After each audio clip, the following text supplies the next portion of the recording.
"Get him out of my emergency room." The words cut through the hospital lobby louder than the thunder outside. The homeless man stood barefoot on the shiny floor, soaked from the rain, one hand pressed against his chest, the other gripping a dirty plastic grocery bag like it held the last pieces of his life. He tried to speak. But Dr. Caleb Mercer raised his hand.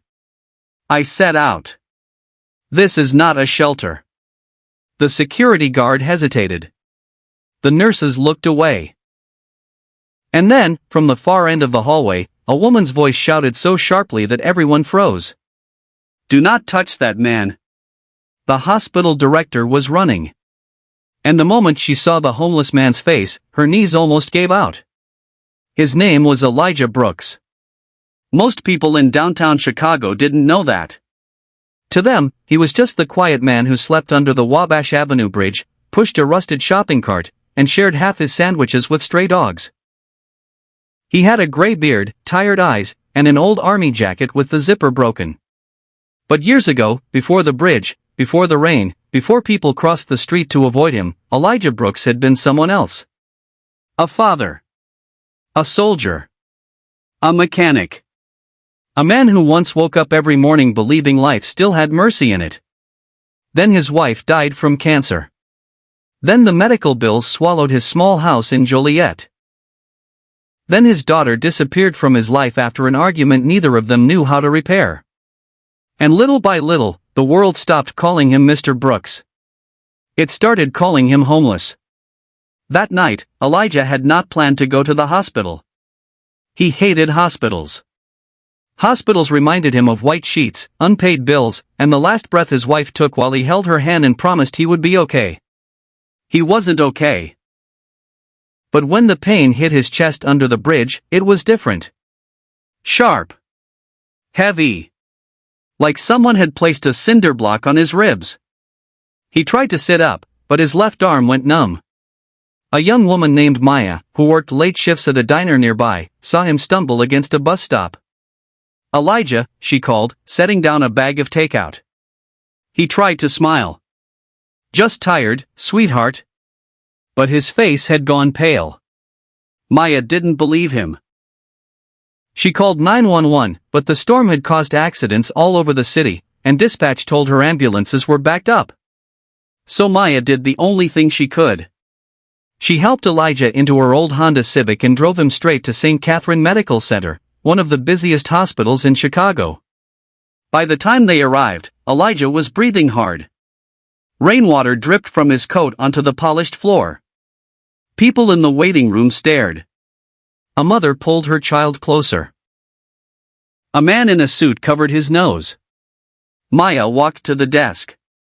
"Please, he's having chest pain. His arm is numb. He needs help." The triage nurse, Denise, stood immediately. "Sir, can you tell me your name?" Elijah opened his mouth, but only a weak sound came out.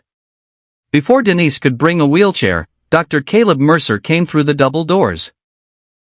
He was young for an attending physician, not even 40, with a clean white coat, expensive shoes, and the exhausted confidence of someone who believed being busy made him important. He glanced at Elijah. Then at the puddle on the floor. Then at Maya. "What's going on?" Denise answered quickly. "Possible cardiac symptoms. Chest pain, numb left arm, shortness of breath." Dr. Mercer looked at Elijah's dirty clothes. Then he sighed. "Has he been drinking?" Maya blinked. "What?" "I asked if he's intoxicated." "He's in pain." Dr. Mercer stepped closer, but not close enough to touch him. "Elijah comes around here sometimes, doesn't he?" Denise frowned. "I've seen him outside, but—" "Exactly," he said. "They come in when it rains. Warm bed, free food, pain meds if they're lucky." Elijah's eyes lifted. He was too weak to defend himself. Maya's voice shook. "You're a doctor. Check him." Dr. Mercer's jaw tightened. "I am a doctor. That's why I know when someone is using the emergency department as a motel." Denise lowered her voice. "Doctor, protocol says." I know protocol, he snapped. The waiting room went silent. Dr. Mercer turned to security. Escort him out unless he can provide identification and insurance information. Maya stepped in front of Elijah. You can't do that. He might be having a heart attack. Dr. Mercer looked at her like she was a problem he didn't have time for. Miss, you brought him here. You can take him somewhere else. That was when Elijah whispered something. It was so quiet only Maya heard it. Tell Anna. Maya leaned closer. Tell Anna what? But Elijah's knees buckled. The plastic grocery bag slipped from his hand and fell open. A small wooden toy rolled across the hospital floor. A carved little horse. Old. Worn smooth by time. Dr. Mercer looked down at it, annoyed. Security. The guard moved forward. Maya shouted, somebody help him. But fear has a strange power in public places. It makes good people quiet. It makes witnesses pretend they didn't see. The guard reached for Elijah's arm. And that was when the hospital director ran into the lobby. Her name was Dr. Anna Whitmore. She was 52, respected across Illinois, known for turning a C.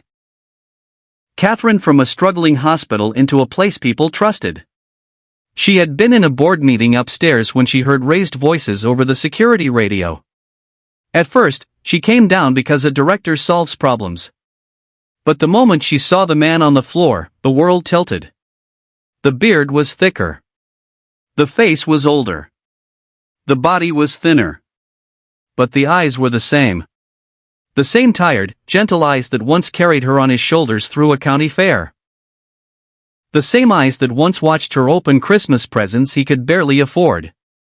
The same eyes she had spent 23 years trying to forget. Dad, she whispered. No one moved. Dr. Mercer turned. Dr. Whitmore, this man was causing a disruption.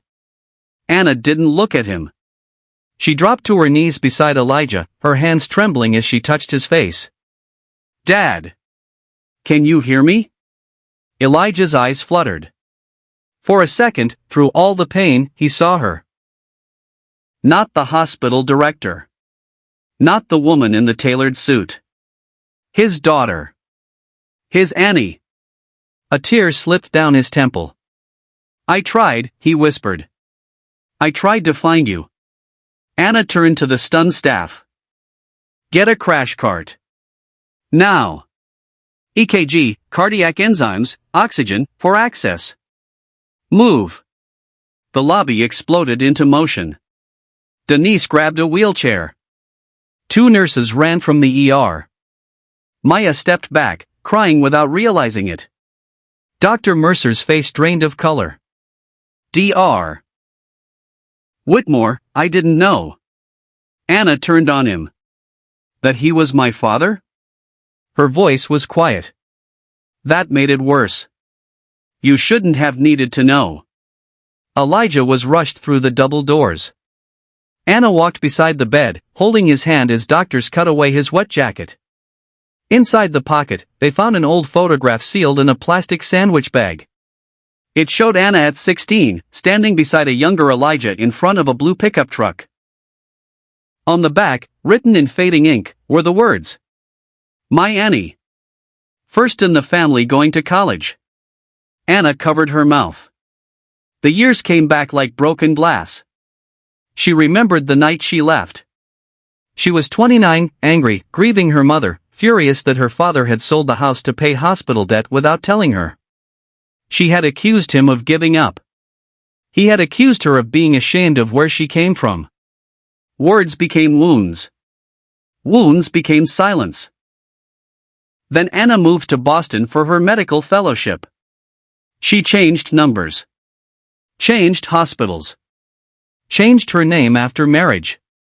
And when she finally tried to find him years later, the trail was gone. She told herself he had started over somewhere. Maybe remarried. Maybe found peace. She never imagined he was sleeping under a bridge 6 miles from her office. The EKG confirmed what Maya had feared. Elijah was having a serious heart attack.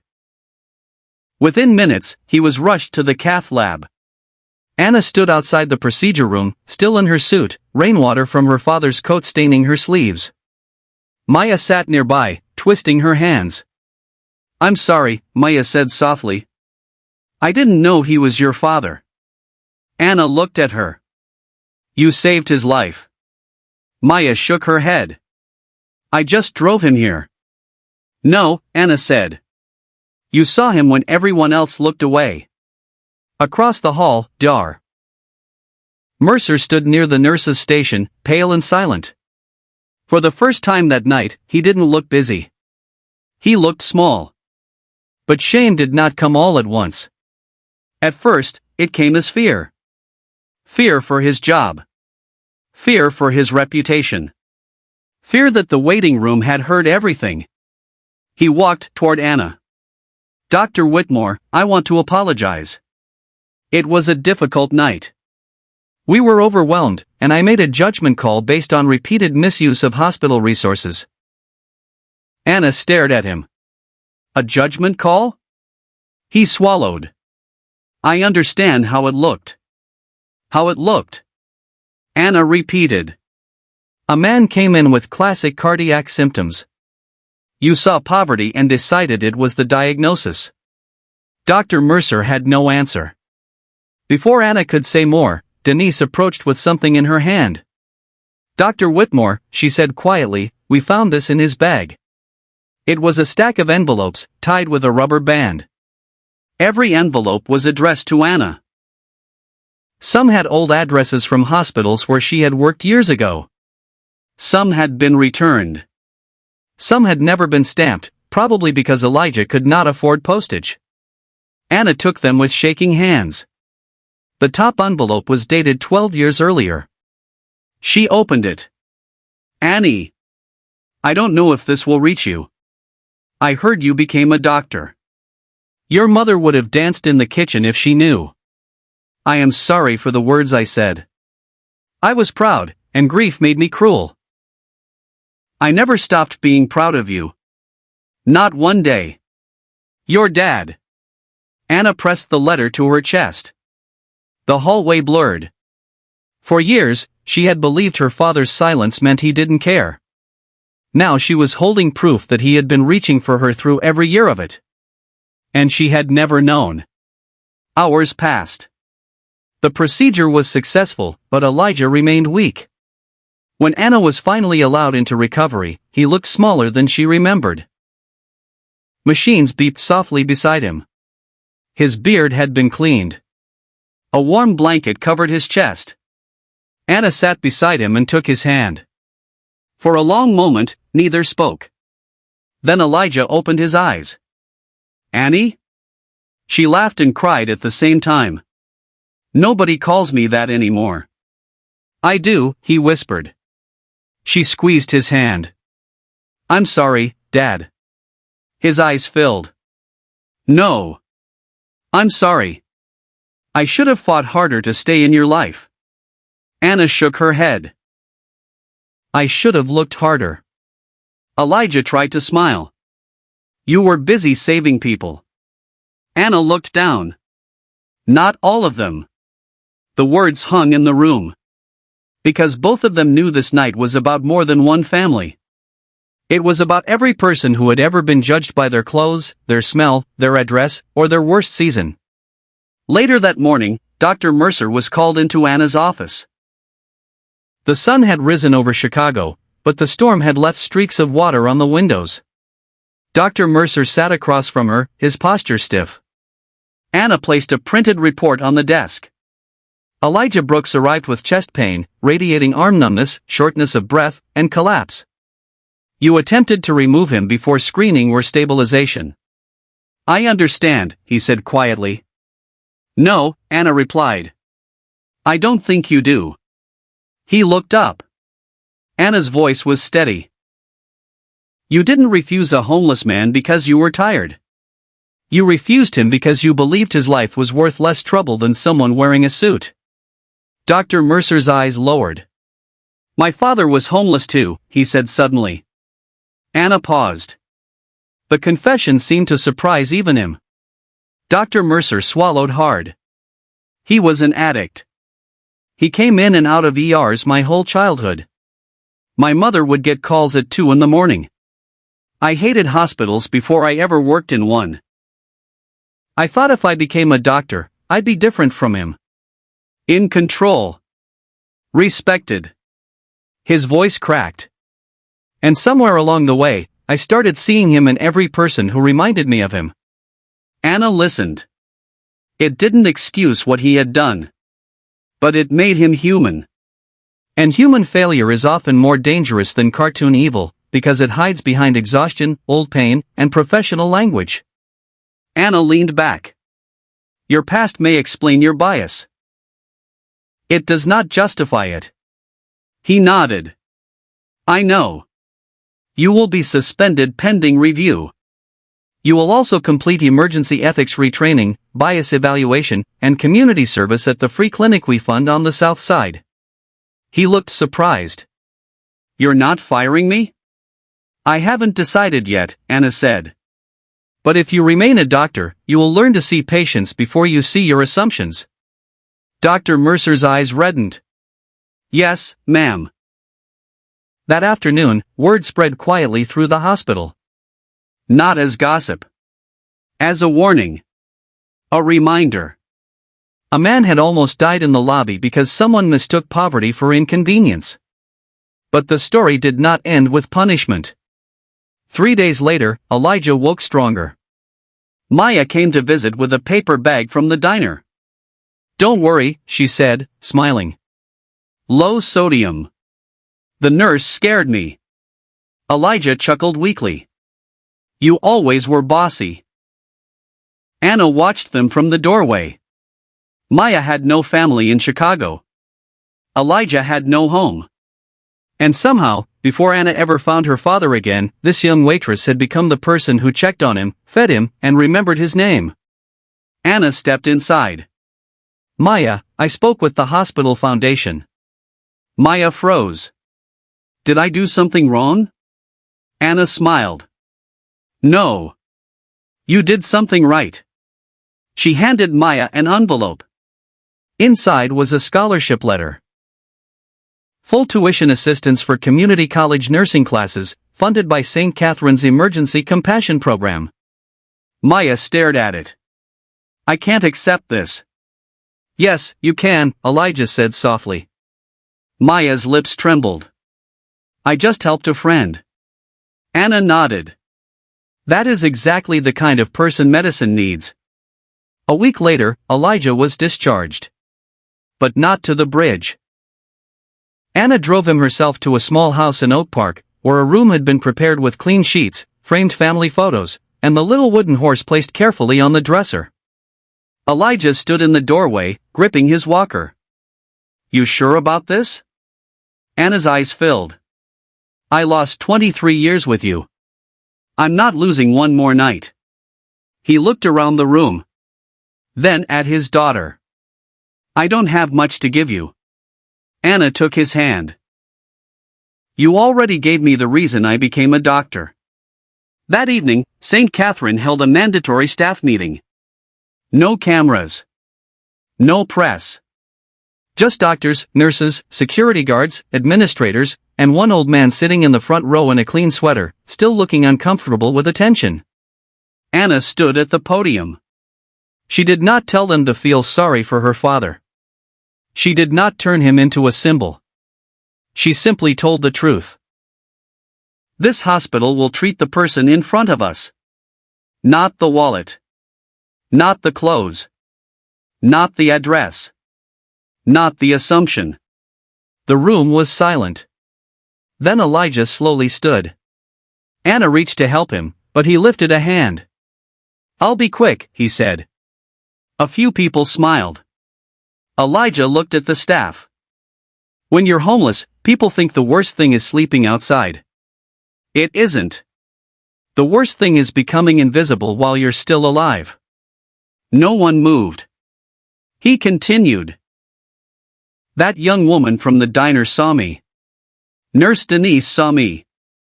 My daughter saw me. And I hope from now on, when somebody walks through those doors looking broken, you remember they may be somebody's father. Somebody's child. Somebody's whole world. In the back of the room, Dr. Mercer wiped his eyes. For the first time, he saw Elijah not as a reminder of his father's failures, but as a man who had survived pain he himself had never understood. Months later, on a cold December morning, a new sign was placed inside the emergency entrance at St. Catherine Medical Center. It was simple. No dramatic slogan. No fancy design. Just one sentence in black letters. Every patient is someone before they are a problem. Elijah visited the hospital often after that. Not as a patient. As a volunteer. He sat with people who arrived alone. Veterans. Widows. Runaway teenagers. Mothers with no insurance. Men who smelled like rain and shame and survival. Sometimes he said very little. Sometimes that was enough. Maya started nursing school that fall. Denise became head of emergency triage training. And Dr. Mercer spent every Saturday at the free clinic, where the waiting room was full of people he once might have dismissed too quickly. One afternoon, he saw a man come in wearing torn shoes and an old coat. The man looked embarrassed. "I don't have insurance," he said. Dr. Mercer pulled out a chair. "That's not the first thing I need to know." The man looked confused. Dr. Mercer smiled gently. "The first thing I need to know is where it hurts." And somewhere across the city, in a little house filled with second chances, Elijah Brooks sat at the kitchen table while his daughter made coffee. The old wooden horse rested on the windowsill. Anna looked at it and shook her head. "I can't believe you kept that all these years." Elijah smiled. "It was never just a toy." "What was it?" He looked at her with the same gentle eyes she remembered from childhood. "It was proof I had something worth coming home to." Anna sat beside him. For a while, they said nothing. They didn't need to. Some wounds do not heal because the past changes. They heal because someone finally chooses love over pride. And that night at St. Catherine, a homeless man walked into a hospital with nothing but a plastic bag, a broken body, and a forgotten name. A doctor saw a burden. A waitress saw a human being. A daughter saw her father. And an entire hospital learned that dignity is not something people earn by looking respectable. It is something they are born with. Sometimes justice begins with a punishment. But sometimes, the deeper justice is a door opening. A hand reaching back. A name remembered. And one person deciding, before it is too late, to finally see the soul standing in front of them.